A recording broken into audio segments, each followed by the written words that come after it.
What is going on, my dudes and dudettes? It's Sean here with SNS Serpentarium. I'm chilling with my fire girl right now. And you've seen the title, you've seen the thumbnail, so you already know what this video is about, like your local psychic. So today we're going to talk about man-eating snakes. And what my thoughts are on it. So before we get into any of that, guys, make sure you subscribe and smash the notifications bell if you're new around here. Daily snake videos, and you don't want to be missing out on any of that, I'm sure of it. So let's just get straight into it. So obviously this is a ball python, or a royal python if you're in the UK like myself. Not a very big snake at all. They get to about 5 feet at the max. Some sub-Saharan localities called the Voltas, they can get a little bit bigger than this, up to about 7 feet or so, but nowhere near enough to be a man-eater. To be a man-eating snake, you're looking at 20-foot plus snakes typically. And the thing is with man-eating snakes is, I think a lot of it is just rumours. Snakes don't really go after the scent of people. They like the scent of rodents and animals.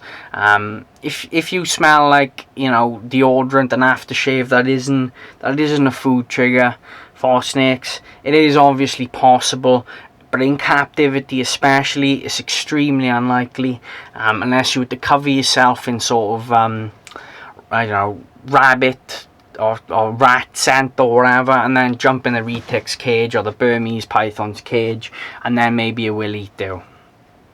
But generally, I think it's a load of nonsense. When you hear about constrictor snakes and stuff like that killing people, it's a load of rubbish for the most part. You do get sometimes accidents happening with retics or whatever, big strong snakes trying to hold on, and they've got a grip around your neck and you can't pull it off. But they're not trying to kill you, to eat you. They're just trying to be safe and have a nice grip to hold on as if you were like a tree. They don't realise that they're hurting you. They have no sort of perception that you're even a thing, really. They just don't see you as that. They to them you're like an inanimate object, you're like a tree, and that's all they really see you as, or potentially a predator. But if they saw you as a predator, they'd give you a fear response first. So really, they don't really see you as anything, really. They're not out to hurt you, and if they were out to hurt you, you'd know about it, because they would be all defensive and stuff like that. So that's my thoughts on it, guys. If you have anything different to say, comment down below. I think it is mostly just rumours. It does happen sometimes, but you're much more likely to get killed by a dog than a snake, really, unless it's a venomous snake.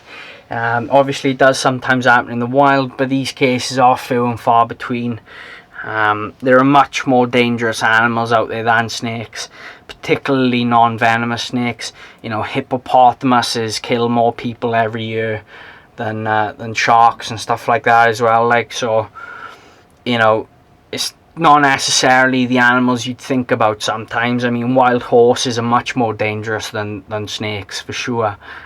Definitely non-venomous snakes anyway. And that's what people talk about when they're talking about man-eating snakes. They're talking about non-venomous species like the Burmese, the retics, and the bigger snakes. Again, for a snake to eat you, it's got to be over 20 feet, especially if you're not a small adult, we'll say.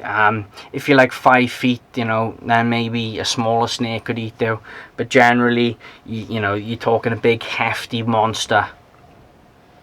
So I hope you've enjoyed this video, guys. Again, comment down below your thoughts. If you're new around here, make sure you subscribe and smash that bell notification. Comment down below, as I've said about 6 times, and I will see you in the next one. Bye, guys.